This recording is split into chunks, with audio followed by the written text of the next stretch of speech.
मित्रों, आपके अपने ही यूट्यूब चैनल में आपका बहुत बहुत स्वागत है। जैसा कि आप जानते हैं, हर दिन आपको एसएससी जीडी के लिए एक प्रैक्टिस सेट देते हैं, या तो मैथ का या रीजनिंग का, लेकिन अल्टरनेट दे रहे हैं, एक दिन मैथ का एक दिन रीजनिंग का। हमने आपको रीजनिंग कल दिखाया था, इसलिए आज हम आपके लिए लेकर आ गए हैं मैथ का प्रैक्टिस 5।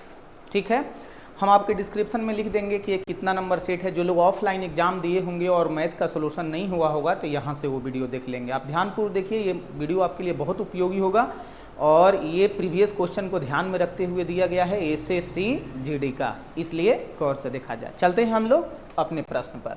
देखिए, जैसे पहला प्रश्न दिया गया है, 6 अंकों की वह सबसे बड़ी संख्या कि विशिष्ट अभाज्य गुणनखंड कितना। अब जानते हैं 6 अंकों की सबसे बड़ी संख्या होती है 6 बार आपको 9 लिख देंगे। अब इसका अभाज्य गुणनखंड पूछा है। अभाज्य गुणनखंड का मतलब कि ऐसा गुणनखंड जिसको तोड़ा नहीं जा सकता है, अभाज्य, और इसमें भाग लग जाए। तो आप क्या करेंगे, इसे लेके जैसे एलसीएम तोड़ते हैं ना, उस तरह से तोड़ दीजिए। जैसे 3 से अगर हम लेके गए तो ये कितनी बार में जाएगा, तो 6 बार 3 हो जाएगा। फिर से 3 से आप लेके जाएंगे तो 6 बार 1 बन जाएगा, और फिर से 3 बार लेके जाएंगे तो 3 तिया 9 हो जाएगा, और यहाँ 2 जाएगा तो 21, 7 से फिर 0 1, फिर 3 तिया 9, देखिए फिर ये 7 से चला गया। ठीक है, अब चाहें तो आप इसे 37 से एक ही बार लेके चल जाइए, क्योंकि 37 एक अभाज्य संख्या है। तो देखिए यहाँ पर 1, यहाँ 0, यहाँ पर हमारा 1 बन के आ जाएगा। नहीं, 1 1 0, 2 बार यहाँ पर 0।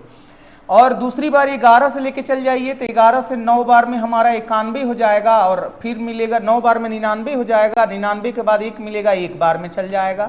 फिर इसे 13 से लेके चल जाइएगा तो देखिए 7 बार में। ऐसे आपको तोड़ना ही होगा, ऐसे आपको फैक्टर है, चाहे कैलकुलेशन पे कमांड है तो डायरेक्ट भी आप तोड़ सकते हैं।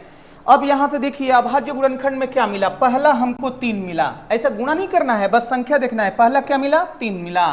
दूसरा क्या मिला, तो 37 मिला। तीसरा क्या मिला, 11 मिला। चौथा 13 तो हमने लिख लिया, नहीं लिखे हैं, तो एक 13 हो गया। और फिर क्या मिला, 7, तो एक 7 हो गया।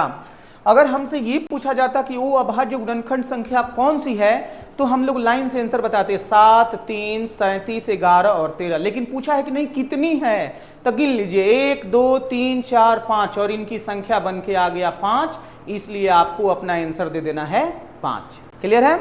चलते हैं हम लोग अगले प्रश्न पर। अगला दिया है, यदि 8 अंकों की संख्या, 8 अंक की संख्या 1 7 9 x 0 9 1 y जो 88 से विभक्त हो जाए। हमने आपको बताया है कि संख्या 88 से तभी विभक्त होती है जब 88 के फैक्टर को प्राइम नंबर में क्या तोड़ेगा, 11 और 8। जब 11 से संख्या विभक्त हो जाए, 8 से विभक्त हो जाए, तो हर हाल में 88 से हो जाएगी। तो 8 का और 11 का विभाजता का नियम हमने लिखवाया है। 8 का विभाजता का नियम होता है सिर्फ 3 संख्या 8 से विभक्त हो जाए। तो हम 3 संख्या को 91 यहाँ पर y लाते हैं और 8 से भाग लगाते हैं। देखिए 8 से एक बार में जाएगा 1 1, फिर एक बार में जाएगा 3, और यहाँ पर देखिए y है। तो y का मान हम सबसे न्यूनतम क्या रखें कि 8 से विभक्त हो जाए। तो देखिए y का मान आपको रखना होगा 2, तभी तो 8 चौके 32 कटेगा। जब y का मान आपको पता चल गया 2, अब देखिए 11 से विभाजता का नियम। तो 11 के विभाजता का नियम होता है सम स्थान विषम स्थान के अंकों के योग का अंतर या तो 0 हो या 11 का गुणज हो। तो चलिए हम लोग यहां से उठाते हैं, एक एक छोड़ के। 2 2 के बाद 9, फिर ये छोड़ दिए, फिर ये 9 7 16, यहाँ पर 2 के बाद 9 9 9 7, यहाँ पर 16 हो गया। फिर यहां से जोड़िए 1 0 1 9 10 1 11, देखिए 11। अभी यहां पर x है, तो क्या यहां पर जोड़े कि या तो 0 आ जाए या 11 का गुणज आ जाए। 11 का गुणज का मतलब कि 11 आ जाए, 22 आ जाए, 33 आ जाए, 44 आ जाए। तो हमें देखना है कि चलिए 11 ही अगर लाना है तो ये 22 बनाना होगा, और 22 बनाने के लिए आपको यहां पर लिखना होगा 6। अगर आपको 11 लाना है तो यहाँ 6, तभी तो 16 6 22 होगा, और 22 से 11 घटा देंगे तो 11। अंक तो सीख लिखे है ना, 1 7 9 x 0 9 1, और यहाँ 2 हो गया। तो 2 से हमने उठाया 2 9 11, 11 के बाद x हो गया, और x के बाद 7 हो गया। तो 9 11 7, 11 7 18 ना होता है, 11 7 यहाँ 18। जब 18 हो जाएगा तो यहाँ 6 नहीं, 22 बनाने के लिए 4 रखना होगा। तो पता चल गया कि x का मान 4 और y का मान 2 ही होगा, तभी ये 88 से विभक्त हो जाएगा। तो प्रश्न आपसे पूछा गया है कि x माइनस वाई का मान कितना, तो x का मान 4, y का मान 2, जैसे ही घटाएंगे आपका आंसर 2 बन के आएगा। देख लीजिएगा ऑप्शन में कहां पर 2 दिया है, तो ऑप्शन डी पर दिया है, इसलिए हमारा आंसर बन जाएगा ऑप्शन डी। ऑप्शन डी हमारा आंसर हो गया। अगला प्रश्न देखिए, दिया है a बराबर 11/13, b बराबर 13/14 और c बराबर 15/17। इसमें से सत्य कौन सा है, और सत्य कौन सा का मतलब आपको बड़ा छोटा आरोही अवरोही क्रम में सजा देना है, और जो ऑप्शन दिया है उसमें से आपको अपना उत्तर देना है। ठीक है, तो हमने आपको बताया था कि इसके 2 ही रास्ते होते हैं। पहला रास्ता क्या होता है कि आप इसे दशमलव में कर दीजिए, और दूसरा होता है इसका भिन्न जो अगर छोटा छोटा है तो एलसीएम निकाल के उसमें गुणा कर दीजिए। तो यहाँ तो आसान रहेगा दशमलव में कर देना। जैसे अगर a का मान अगर हम लोग निकालते तो यहाँ 11 पर दशमलव देते तो 110 हो जाता, 13 नवा नहीं 13 से 8 बार में 104 हो जाता, तो 6 मिलता, फिर 0 तो 13 से 4 बार में 52। अभी और जाएगा लेकिन छोड़ दीजिए, इतना आंसर देने के लिए काफ़ी है। फिर b का निकालेंगे तो यहाँ दशमलव देंगे तो देखिए ये 130 हो जाएगा। 14 में जब 8 से लेके जाएंगे ना तो 114 में 8 से 14 8 112 होता है, 112 14 नवा चल जाएगा, 14 नवा 9 में 36 और 9 और 3 12, हाँ जी 14 नवा ये दशमलव 9 से चल जाएगा, और 9 से जब ये हमारा जाएगा तो बचेगा क्या, तो 4 बचेगा 0 और 14 तिया 42, 14 दूना 2 बार में लगभग जाएगा, और यहाँ पर लगभग इतना हो गया। फिर यहाँ पर दशमलव देंगे ना तो ये 150 हो जाएगा। 150 में अगर 17 से भाग लगाएंगे तो देखिए 8 बार में जाएगा 136, अब बचेगा क्या 140। बस यहाँ 8 आ गया। 8 के बाद देखिए ये कितने बार में जाएगा, तो फिर ये आपका चल जाएगा 8 बार में 126। तो बस आपका आंसर यहाँ लगभग में आपको दिख गया। सबसे बड़ा कौन है तो बी, सॉरी सबसे बड़ा कौन है तो सबसे बड़ा हमारा बी, उसके बाद कौन है सी, उसके बाद ए। चलिए ऑप्शन देखने लगे। ये कहा 11/13 सबसे छोटा, हाँ जी सबसे छोटा तो है, ठीक है। उसके बाद 15/17 यानी सी जी, उसके बाद सी यहाँ पर, ठीक है। सबसे बड़ा बी, सबसे बड़ा बी, ठीक है। पहला ही हमारा मैच कर गया, यही हम आंसर दे देंगे। तो सबसे महत्वपूर्ण काम इसमें क्या था, दशमलव में बदल देना। और हमने आपको बताया है कि 11 में 13 से भाग लगा लगा के आप दशमलव में कर देंगे। दशमलव में करने के बाद अवरोही अवरोही आप आसानी से सजा सकते हैं, और जो भी ऑप्शन में दिया हो आप ऑप्शन की मदद से उसका आंसर दे सकते हैं। इसलिए आंसर हो जाएगा हमारा ए नंबर। चलते हैं हम अगले प्रश्न पर। ये देखिए दशमलव का प्रश्न है, लिखा है 0.139 प्लस 0. ये हमारा 75 प्लस 2.105 हो गया, माइनस ये 11 से आपको गुणा करना है तो कर लीजिए। 11 एकम 11, अब फिर यहाँ पर 0, 11 एकम 11, यहाँ 1 अंक के बाद दशमलव, यहाँ 3 अंक के बाद यानी 4 अंक के बाद दशमलव लग जाएगा, बराबर 2 माइनस के है। आपको के का मान निकालना है। तो चलिए एक ही बार हम लोग जोड़ते घटाते हैं, लेकिन दशमलव पे हम ध्यान देंगे। दशमलव चैप्टर जो हमने पढ़ाया था तो बताया था कि सबसे अधिक देखिएगा कहाँ पर है, तो 4 अंक के बाद। तो यहाँ पर एक 0 लगा के 4 अंक बना लीजिएगा, यहाँ पर 2 0 लगा के 4 अंक बना लीजिएगा, यहाँ पर 1 0 लगा के 4 अंक। अब ये आपसे गलती कभी नहीं होगा। यहाँ से जोड़ना शुरू कीजिए, 0 0 0, तो आपको एक 0 लिख देना है।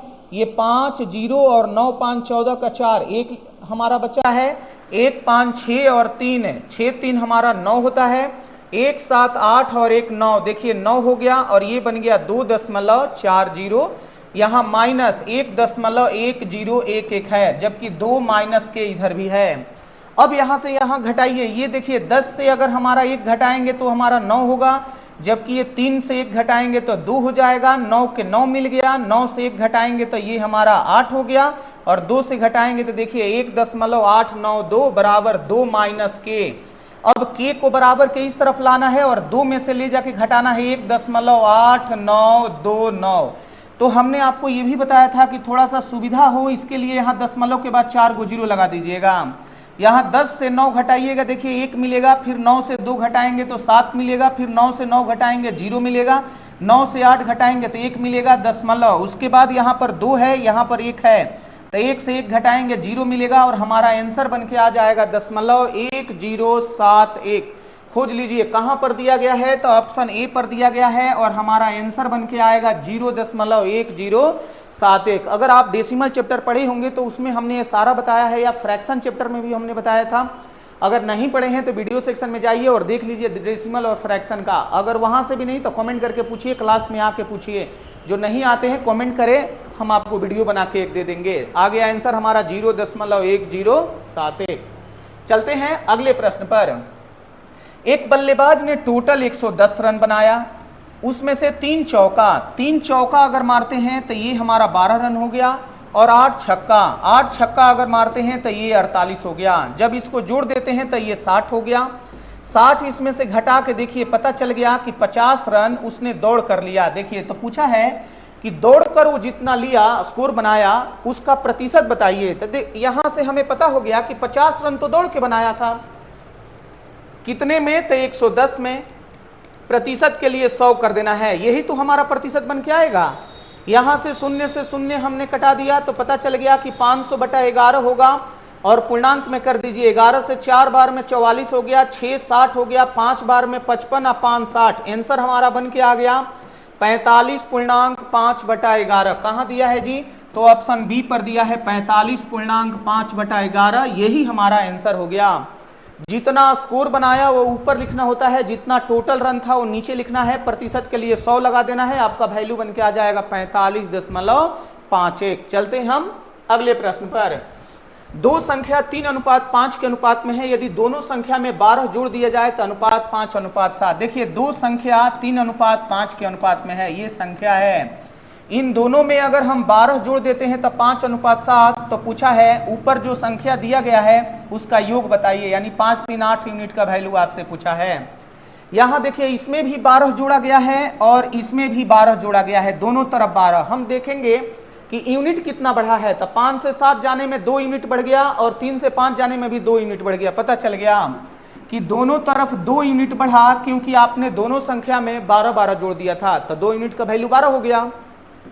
1 यूनिट का वैल्यू निकालेंगे तो हमारा बन के आ जाएगा 6।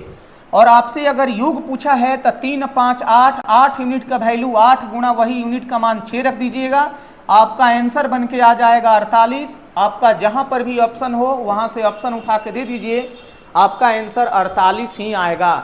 इसी में बड़ी संख्या, छोटी संख्या, पहली संख्या, दूसरी संख्या, कुछ भी पूछे आप आसानी से वहां पर हल कर सकते हैं। क्लियर है? चलते हैं हम अगले प्रश्न पर। दिया है कि एक वस्तु का अंकित मूल्य 840 है। एक वस्तु का अंकित मूल्य हमारा 840 है, तो लिख दीजिएगा 840। दुकानदार 15% का छूट देता है, फिर भी 19% का लाभ होता है। आप जानिए कि हमेशा छूट अंकित मूल्य पर दिया जाता है।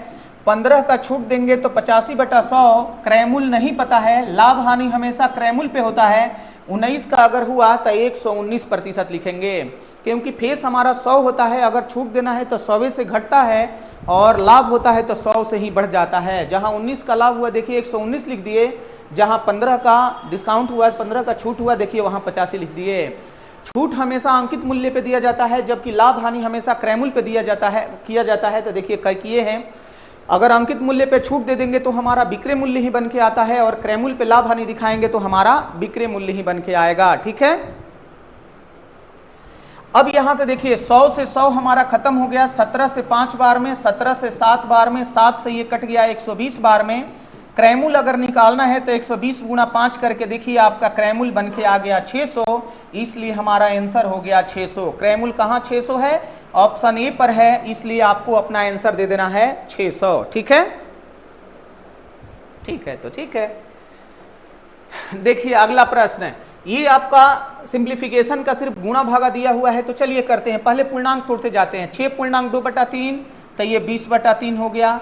भागा दिया है तो हमने गुणा कर दिया, 2 दूना 4, 1 5/2। जब गुणा किए हैं तो ये पलट जाएगा 2/5। भागा से जब गुणा किए हैं तो 2 दूना 4, 1 5/2 के बदले यहाँ उल्टा लिखना होगा 2/5। गुणा 4 तिया 12, 3 15/4, तो आपको कर देना है 15/4। माइनस 5 दूना 10, 1 11/2, गुणा 4 चौके 16, 1 17/4, प्लस 3 एकम 3 2 5/3, और ब्रैकेट में 7/8, प्लस ये 3 दिया है ना, तो 3 3 कटा दीजिएगा, 2 से 2 बार में लिख दीजिएगा 1/2। जितना छोटा करेंगे उतना छोटा होगा। गोबर पाथेंगे तो गोबर पथा जाएगा। तो यहाँ से अगर हम लोग काटना शुरू करें तो देखिए 5 से ये हमारा कट गया 4 बार में, जबकि ये 4 से 4 भी खत्म हो गया, 3 से ये कट गया हमारा 5 बार में, यहाँ 10 हो गया माइनस, यहाँ कटने वाला है नहीं कटने वाला है, नहीं कटने वाला है तो गुणा कर दीजिएगा 17, 17 1 18, जबकि ये बटा में होगा 4 दूना 8 प्लस 5/3 गुणा यहाँ 8 2 का एलसीएम निकालिए हमारा 8 होगा, यहाँ 7 और 4 ये 11/8 हो जाएगा। यहाँ कब पर कटने वाला है तो नहीं कटने वाला है, इसलिए 10 माइनस यहाँ 187/8 प्लस यहाँ गुणा करेंगे ना तो 55 ये हमारा 24 हो गया। हल करेंगे तो हमारा एलसीएम बन के आएगा हमारा 24। देखिए इसको हल करना है आपको, ये वाला ऐसे, ठीक है। एलसीएम हमारा बन के आ जाएगा 24, इधर करेंगे जगह नहीं है, 24 और ऊपर वाला देखिए 24 में 10 से होगा तो ये हमारा बनेगा 240, 187 में 8 से 3 बार में जाएगा तो 187 में 3 से गुणा होगा माइनस में, और 55 में कुछ गुणा नहीं होगा, प्लस के 55 के 55 होगा। इसे हल कीजिएगा और पूर्णांक में कितना आएगा वो कमेंट बॉक्स में कमेंट करके बता दीजिए। इतना कैलकुलेशन तो आप कर ही सकते हैं, इतना पढ़े लिखे तो सब लोग हैं, तो कर लेना है। देखिए अगला प्रश्न कि घन का आयतन 2197 है, तो हम जानते हैं घन का आयतन भुजा क्यूब होता है जिसका मान 2197 है। वही आप भुजा का मान निकालेंगे तो ये जाके रूट में बनेगा और रूट से निकल के आ जाएगा 13। लेकिन कहा है इसका पार्श्व पृष्ठ क्षेत्रफल बताइए। पार्श्व पृष्ठ कहे चाहे संपूर्ण पृष्ठ कहे, एक घन का संपूर्ण पृष्ठ क्षेत्रफल हमने आपको लिखवाया था, ये बनता है संपूर्ण पृष्ठ क्षेत्रफल 6 गुणा भुजा स्क्वायर। भुजा स्क्वायर का मतलब 13 गुणा 13, क्या है घन ही है, हाँ 6 गुणा भुजा स्क्वायर। 13 का स्क्वायर 169 होता है, यहाँ पर 169 लिखिएगा और 6 से गुणा कराइएगा तो ये हमारा बनेगा 9 से 6 बार में 54 और 6 में 6 से 36 और 5 41, तो हमारा 4 बचा 6 4 10, आंसर बन के आ जाएगा 1014। ऑप्शन में जहां पर भी हो 1014 आपको अपना आंसर दे देना है। देखिए आंसर आ गया 1014, 1014 हमारा आंसर हो गया। वही 10 नंबर प्रश्न देखा जाए, ये प्रश्न कहा है कि a प्लस बी किसी काम को 12 दिनों में, जबकि b प्लस सी इसे करता है 15 दिनों में और c प्लस a इसे करता है 20 दिनों में। ये हमारा दिन है, तो आपसे पूछा गया है a कितने दिनों में।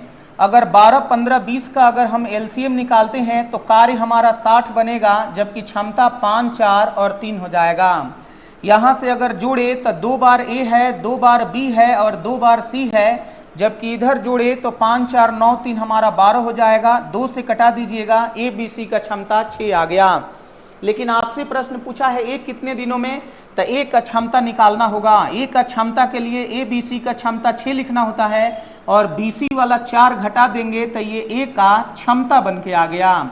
जब ए का क्षमता निकल जाए तो कुल काम लिखिएगा 60 बटा में ए का क्षमता जो भी हो उससे भाग लगा दीजिएगा, तो आपका दिन बन के आ जाएगा 30 दिन। ऑप्शन में देख लीजिए कहाँ पर 30 दिन है, वही हमारा आंसर हो जाएगा। ऑप्शन में बी नंबर पे हमारा 30 दिन है, इसलिए आंसर बन के आ जाएगा 30 दिन। ठीक है, ए का अगर बी का कहा होता तो हम लोग बी का क्षमता निकालते, सी का कहा होता तो हम लोग सी का क्षमता निकालते। जिसका कहे उसका आप क्षमता निकाल लेंगे। चलते हैं हम लोग अगले प्रश्न पर। रुपए की राशि 1710 रुपया है। देखिए ए बी सी में 1710 रुपये का बंटवारा करना है, जबकि ए का 4 गुना, बी का 6 गुना बराबर है सी का 9 गुना। हमने आपको बताया था कि जब गुना में दिया हो और इसका निकालना हो तो 1/4, 1/6 और 1/9। ये 4, 9, 6 का जब एलसीएम निकालेंगे तो हमारा 36 बन के आएगा और उसी 36 से हम लोग इसमें बारी बारी से गुणा कर लेंगे। 4 से 9 बार में, 6 से 6 बार में और 9 से 4 बार में। यही देखिए हमारा अनुपात आ गया 9, 6, 4। अब जोड़ के देखिए 9, 6, 15, 4, 19। ये 19 यूनिट का ही वैल्यू 171 पे 0 हो गया। ये हमारा 90 बार में कटेगा और 1 यूनिट का वैल्यू 90 आ जाएगा। लेकिन आपसे प्रश्न पूछा गया है ए और सी के बीच का अंतर। हमने देखा ए का वैल्यू 9 है और सी का वैल्यू 4 है, तो जब ए सी का हम लोग अंतर निकालेंगे ए माइनस सी, तो 9 यूनिट गुणा 4 यूनिट बराबर हमारा 5 यूनिट बन के आएगा।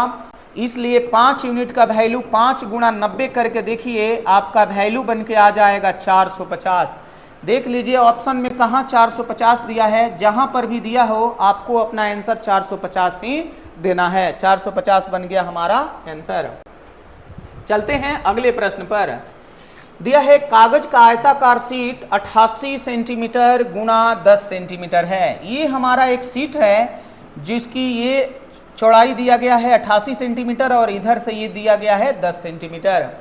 कहा है इसको ओवरलैप किए 10 सेंटीमीटर ऊंचाई का सिलेंडर बनाना है। जैसे ये कागज है, इसको ऐसे गोल घुमा के, कैसे आप कॉपी जाते हैं पढ़ने लेके तो पैकेट में ठूसने के लिए उसको गोल बना देते हैं, कोई देखे भी नहीं कि आप पढ़ने जा रहे हैं और ठूस देते हैं।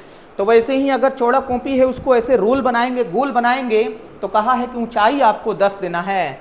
तो अगर इसे हम लोग गोल बनाएंगे, देखिए ऐसे सिलेंडर की तरह गोल बनाएंगे, और जब ये गोल बनाएंगे तो ये वाला ऊंचाई कहा है कि ये ऊंचाई आपको 10 सेंटीमीटर रखना है। तो ये वाला जो आकृति ऐसे घूमेगा यही 88 सेंटीमीटर होगा और इसे हम लोग परिधि का नाम देंगे। परिधि बराबर हो जाएगा 2 पाई आर, यानी वो 88 बन जाएगा 2 पाई आर का मान। आपसे पूछा है सिलेंडर का क्षमता कितना, लीटर में बताइए। तो पहले आप इसे सेंटीमीटर में आयतन निकालेंगे। सिलेंडर का मतलब कि बेलन का आयतन आपको निकालना है, तो आयतन के लिए आर का मान निकालना होगा। पाई का मान 22/7 होता है, ये 88। देखिए 22 दूना 44 से 2 बार में आर का मान बन के आ गया 14 सेंटीमीटर। ऊंचाई तो 10 दिया है। जब बेलन का आप आयतन निकालने चलेंगे तो बेलन का आयतन होता है पाई आर स्क्वायर एच। आर का मान 14 है तो 14 गुना 14 कर दीजिएगा और एच का मान 10 है तो 10।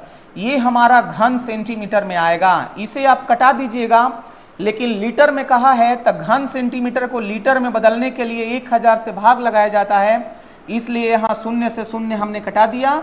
22 दूना ये 44 गुना ये 14 हो गया, बटा में 100 हो गया। जैसे ही गुणा करेंगे 14 चौक के 56, 5 बचेगा। अब फिर यहाँ पर 61, 2 अंक के बाद दशमलव बनाएंगे तो 6.16 लीटर हो जाएगा। क्योंकि आप जानिए कि 1000 घन सेंटीमीटर बराबर 1 लीटर होता है और 1 घन मीटर बराबर 1000 लीटर होता है। अगर कोई हौज बना देंगे 1 मीटर लंबा, 1 मीटर चौड़ा और 1 ही मीटर गहरा, उसमें पानी डाल के देखेंगे तो 1000 लीटर आएगा। वही 1000 घन सेंटीमीटर बराबर 1 लीटर होता है, इसीलिए देखिए यहाँ पर हमने 1000 से भाग लगाया है, तब हमारा लीटर में बन के आ जाएगा 6.16 लीटर। अगर आप आयतन और क्षेत्रफल चैप्टर पढ़े होंगे तो उसमें ऐसा प्रश्न हमने आपको दिखाया था। सेम यही प्रश्न नहीं था, लेकिन इसी के जैसा हमने आपको दिखाया था। यहाँ देखिए दो संख्या का योग 60 है, यदि इनका मसा और लसा क्रमशः 12 और 72 है तो दोनों संख्या के व्युत्क्रम का योग बताइए। देखिए हमने आपको तोड़ के बताया था कि जो योग होता है वो m + n होता है, इसी का वैल्यू 60 दिया गया है, जबकि महत्तम हमारा a होता है और लघुत्तम a-m-n होता है, इसका वैल्यू 72 होता है। अब यहाँ पर व्युत्क्रम का योग आपसे पूछा है तो हमने लिखवाया था कि व्युत्क्रम का योग होता है m + n बटा में a-m-n। तो a-m-n का मान 72 दिया है और यही a का मान अगर हम लोग 12 लिख देंगे तो जाके कटा देगा और m + n बराबर 60 बटा में 12 आएगा, तो इसका वैल्यू 5 दिखने लगेगा। m + n का मान 5 ऊपर लिखिएगा और a-m-n का मान 72 नीचे लिखिएगा। कटने वाला हो तो कटाइएगा, ना कटने वाला होगा तो झट से अपना आंसर दे दीजिएगा 5 बटा में 72, और यहाँ हमने दे ही दिया 5 बटा में 72। 5 बटा 72 हमारा उत्तर हो गया। ठीक है, हमें उम्मीद है, हम तो अपने से कोई भी पहलू ना छोड़ते हैं, हमें उम्मीद है कि सारा का सारा आपका क्लियर हो जाता होगा। अगर नहीं होता होगा तो दबाइएगा नहीं, छोटे छोटे मिस्टेक बड़े ब्लंडर मिस्टेक हो जाता है, इसलिए दबाइएगा नहीं, जो भी दिक्कत हो आपको पूछ लेना है। अगला प्रश्न देखिए, किसी वस्तु के लागत मूल्य अंकित मूल्य का 75% है। लागत को ही हम लोग क्रय मूल्य कहते हैं। ये अंकित का 75 का मतलब कि अंकित को अगर 100 मानेंगे तो लागत आपका 75 होगा। यदि 15% की छूट दी जाती है तो लाभ हानि कितना? छूट हमेशा अंकित मूल्य पर दिया जाता है। अब 15 का छूट का मतलब हो गया 85 बटा में 100। 85 बटा 100 का मतलब कि विक्रय मूल्य हमारा बन के आ गया 85। 75 में खरीदे हैं, 85 में अगर आप बेचेंगे तो आपको लाभ होगा। लाभ कितने का होगा? तो 10 का। लेकिन लाभ का प्रतिशत निकालने के लिए बटा में 75 गुणा में 100 आपको देना ही होगा। 25 से ये 4 बार में, 25 से 3 बार में मिल गया 40 बटा 3। इसको पूर्णांक में करके देखिए 13.33%। पूर्णांक में करेंगे तो 13.1 बटा 3 आएगा। लेकिन जैसे ही उसे दशमलव में आप करेंगे तो 13.33 आएगा। 13.33 जहां पर आपका दिया हो वही आपका आंसर हो जाएगा 13.33%। यही हमारा बन गया लाभ। ठीक है, चलते हम लोग अगले प्रश्न पर। दिया है कि हरीश के मासिक वेतन रुपया 45,000 में से 1/3 शिक्षा पर, 2/6 भोजन पर, अन्य आवश्यकता पर खर्च करता है। वह अन्य आवश्यकता पर, तो शेष वेतन बचत करता है, तो बचत की राशि कितना? देखिए 45,000 रुपया में से 1/3 शिक्षा पर, तो 15,000 तो खर्चा कर दिया। फिर 45,000 का 2/6 जो है, 2/6 वो भोजन और अन्य आवश्यकता पर, तो इसे कटाइए तो 1/3 ये भी हो जाएगा और पता चलेगा कि यहाँ से भी 15,000 हमारा हो गया। हमने जोड़ के देखा 15,000 और 15,000 तो 30,000 वो कहीं ना कहीं खर्चा कर दिया है। तो आपसे पूछा गया है कि बचत कितना? 45,000 रुपया टोटल था, उसमें से 30,000 अगर आप खर्चा कर दिए तो आपके पास बचत के रूप में 15,000 रुपया है और 15,000 ऑप्शन सी पर दिया है। तो देर क्यों क्या करना है, आपको अपना उत्तर 15,000 ही ठोक देना है। चलिए 15,000 हमारा उत्तर हो गया। वही अगला प्रश्न देख लेते हैं। एक ट्रेन स्टेशन ए से स्टेशन बी की ओर 50 किलोमीटर प्रति घंटा की चाल से जाती है। देखिए स्टेशन ए और यहाँ स्टेशन बी, यहाँ से वो ट्रेन जाती है 50 किलोमीटर प्रति घंटा की चाल से। आधे घंटे बाद, चलिए भैया आधा घंटा तो इसको चलाना होगा, आधा घंटा में तो ये 25 किलोमीटर आगे निकल जाएगी। आधे घंटा बाद ए की ओर, बी से ए की ओर 150 के चाल से एक दूसरी ट्रेन निकलती है। यहाँ देखिए 150 के चाल से एक दूसरी ट्रेन निकलती है। दोनों स्टेशन के बीच की दूरी 725 है। तो देखिए 725 तो था ही, लेकिन उसमें से 25 चल गए तो अब दोनों के बीच बच गया 700 और ट्रेन ये यहाँ से चलने लगी 50 किलोमीटर प्रति घंटा की चाल से। तो जिस स्थान पर दोनों मिलती है उस स्थान को ए से दूरी बताना है। हम ए से दूरी के बाद आपको बी से भी दूरी दिखाएंगे, फिलहाल ए से दूरी निकाल के दिखाते हैं। हमने आपको बताया था कि दो ट्रेनें जब एक ही दिशा में चलती है तो सापेक्ष चाल घट जाता है और दो ट्रेन जब विपरीत दिशा में चलती है तो सापेक्ष चाल जुट जाता है। यहाँ पर देखिए विपरीत दिशा में चलती है, इसलिए आपका सापेक्ष चाल 150 प्लस 50 जोड़ देंगे तो बन के आ जाएगा 200 किलोमीटर प्रति घंटा। जबकि हमारा दूरी 700 है तो हम समय यहाँ से निकाल लेते हैं। 700 बटा में अगर हम 200 करते हैं, समय बन के आ जाएगा 3.5 कही 3.5 कहिए या 7/2 घंटा कह लीजिए। ठीक है, अगर समय पूछा होता तो आप 3.5 घंटा या 7/2 घंटा दिखा सकते थे। लेकिन ए से दूरी, तो देखिए ए से दूरी पहले तो 25 चली है, फिर 50 के चाल से 3.5 घंटा, 50 के चाल से 3.5 घंटा, तो 2 से 25 बार में ये 25 हो गया, 25 7 175 जोड़ेंगे ना तो पता चल गया कि 200 किलोमीटर। ऑप्शन में देखिए 200 किलोमीटर कहाँ है, तो ऑप्शन सी पर है, इसलिए आपको आंसर अपना 200 किलोमीटर दे देना है। यही प्रश्न अगर पूछता कि नहीं बी से दूरी बताइए, बी से कितनी दूरी पर, तो 150 के चाल से हमें चलना है और यहाँ तो पहले कुछ नहीं चली है, तो सीधा यहाँ पर जो समय है 7/2 घंटा वो कर दीजिएगा और यहाँ 75 गुणा 7 करेंगे ना तो आपका पता चल जाएगा कि बी से दूरी कितना। फिलहाल पूछा नहीं है तो दिमाग लगाने की आवश्यकता नहीं है, लेकिन नॉलेज जरूर रहना चाहिए, क्योंकि अगर बी का पूछ दिया तो बी का बताइए, ए का पूछ दिया तो ए का। ऐसा नहीं कि ए का हमने बता दिया, बी का पूछ दिया तो पेपर लेके आ गए सर आप बी का थोड़ी बताए थे, आप ए का बताए थे, तो हम तो ए का ही जानते हैं निकालना। नहीं, जैसे ए का निकलता है वैसे ही हमारा बी का भी निकलता है।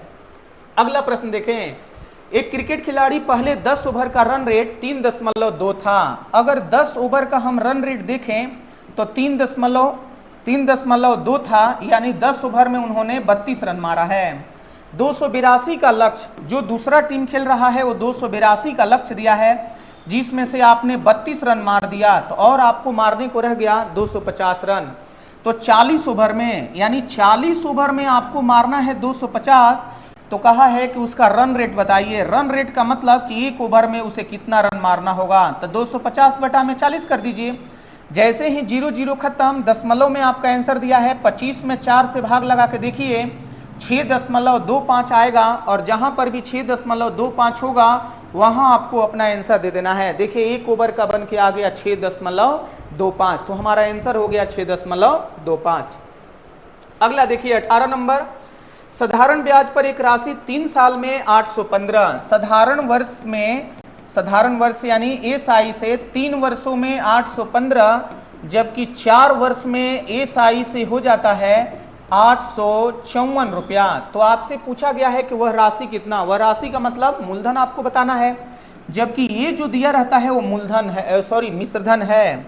ये जो हमारा दिया गया है ये हमारा मिश्रधन है। तो पहले अगर हम लोग ब्याज निकाल लेंगे तो मिश्रधन में से ब्याज घटा देंगे तो मूलधन आ जाएगा। तो देखिए 3 वर्ष में अगर 815, 4 वर्ष में 854, तो हम देख लेते हैं कि 1 वर्ष में जो बढ़ा वही 1 वर्ष का ब्याज कहलाएगा। तो 854 से 815 घटा दीजिए, ये 14 से 5 जाएगा 9 और 4 से 1 घटेगा 3, 1 वर्ष का 39 आ गया। अब या तो 3 से गुणा करके 815 में से घटा दीजिए तो ब्याज आ जाए, मूलधन आ जाएगा, या 4 से गुणा करके 854 से घटा दीजिए तो मूलधन आ जाएगा। अगर हम 3 वर्ष का निकाले कि 3 वर्ष का हमारा ब्याज कितना, तो 39 गुणा आपको 3 करना होगा। 9 में 3 से करेंगे 27 और 3 3 9 2 11, ब्याज कितना बन के आ गया 117। लेकिन आपको तो अपना मूलधन निकालना है और आप जानते हैं कि मूलधन बराबर होता है मिश्रधन माइनस ब्याज। तो घटा दीजिए, 15 से 7 घटेगा 8, यहाँ 1 से 10 से 1 घटेगा तो 9 और 7 से 1 घटेगा 6। हमारा मूलधन कितना बन के आ गया 698। देखिए ऑप्शन सी पर दिया गया है 698, इसलिए आपका आंसर बन के आ गया 698। अब यहाँ ये 698, यहाँ अगर 4 वर्ष का निकालते ना तो 39 गुणा 4, 854 में से भी जो वैल्यू घटाते तो मूलधन आपका 698 का 98 ही आएगा, वहां से कोई आपको परिवर्तन नहीं दिखेगा। चलते हैं हम अगले प्रश्न पर। दिया है एक समलंब PQRS। अब देखिए हमने आपको यहाँ समलंब एक चतुर्भुज बना दिया, यहाँ पर PQRS है जहां पर PQ और SR समानांतर है। चलिए 2 भुजा समानांतर डाल दिए, PQ और SR 3:2 के अनुपात में। ये PQ हो गया और ये हमारा SR हो गया। 3:2 का मतलब ये 3 यूनिट हो गया, ये 2 यूनिट हो गया। इनका क्षेत्रफल 480 है, जबकि इनके बीच की दूरी यानी ऊंचाई 12 सेंटीमीटर है। तो हम जानते हैं, नहीं जानते हैं तो जानिए कि समलंब का क्षेत्रफल बराबर होता है 1/2 समानांतर भुजाओं का योग तथा उनके बीच की दूरी कहिए या ऊंचाई कहिए, और ये समानांतर भुजा का योग होता है। यहाँ क्षेत्रफल आपका 480 दिया गया है, 1/2 समानांतर भुजा का योग करेंगे तो हमारा 5 यूनिट आएगा, जबकि ऊंचाई हमारा 12 सेंटीमीटर दिया है। तो यहाँ 12 लिखिए और 2 से 6 बार में, या 6 5 30 से कटाइए 16 बार में, और देखिए 1 यूनिट का वैल्यू 16 आ गया। अब आपसे एसआर का लंबाई पूछा है। देखिए एसआर यहाँ पर है 2 यूनिट, तो 2 गुणा 16 कर दीजिए, हमारा 32 आ जाएगा, और जहां पर 32 दिया हो वो आपको आंसर दे देना है। वही अगर PQ का पूछा होता तो 16 गुणा 3 कर देते तो 16 3 48, हमारा आंसर 48 आ जाता। लेकिन अगर एसआर का कहा है तो एसआर का ही बताएंगे। क्लियर है? मेंसुरेशन चैप्टर जब पढ़े होंगे तो हमने आपको आयतन और क्षेत्रफल दोनों दिखाया होगा, उसमें समलंब के साथ साथ समानांतर और समचतुर्भुज भी। एरिया में जब आपको चतुर्भुज का क्षेत्रफल तो 3 ही की मदद से निकाला जा सकता है, वैसे ही अगर आप त्रिभुज देखें तो त्रिभुज में भी समबाहु, समकोण और विषम बाहु से सारे त्रिभुज का क्षेत्रफल निकाला जा सकता है। चलते हैं हम अगले प्रश्न पर। एक परीक्षा में उत्तीर्ण करने के लिए पूर्णांकों का 50% आवश्यक है। पूर्णांक का जितना पूर्णांक होगा उसका 50% लाना है। परीक्षा में 2 प्रश्न दिए गए हैं, फर्स्ट और सेकंड 2 प्रश्न दिए गए हैं।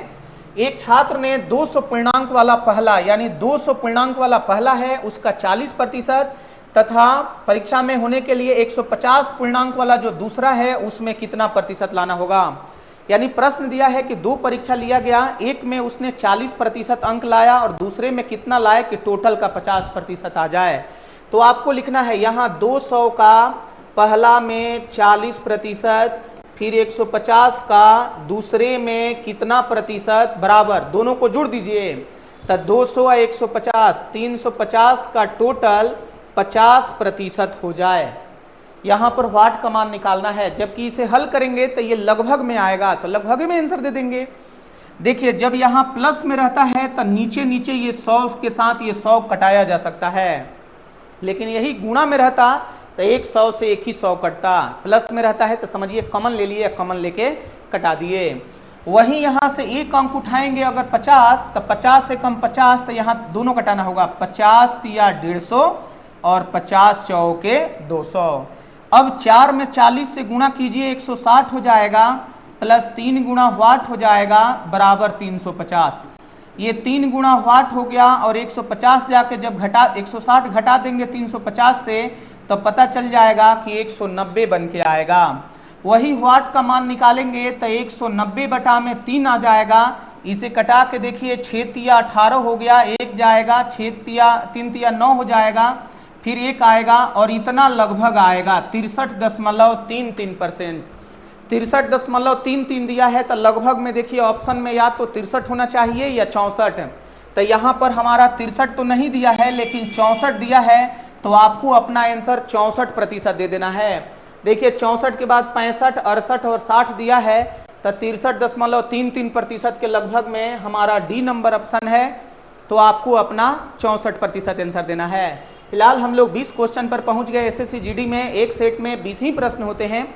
ये सेट हमने करवाया भी था, उसकी का सोल्यूशन हमने आपको दे दिया।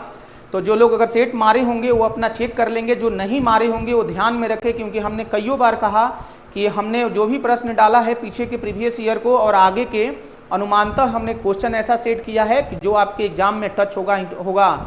ऐसा हम नहीं कर रहे हैं कि सेम यही क्वेश्चन आ जाएगा, अरे बाप रे यही क्वेश्चन आ जाएगा तब तो हल्ला गुल्ला हो जाएगा, सीबीआई घर पे आ जाएगी। तो ऐसा नहीं हो सकता है कि ये सेम प्रश्न आ जाए, लेकिन हाँ पैटर्न हमारा यही होगा अनुमानतः, इसलिए हर क्वेश्चन पे आप ध्यान दीजिएगा। फिलहाल आज के क्लास में हम इतना ही रहने देते हैं, फिर हम लोग मिलते हैं अगले वीडियो में। बहुत बहुत धन्यवाद। Radhe Radhe ji, thank you.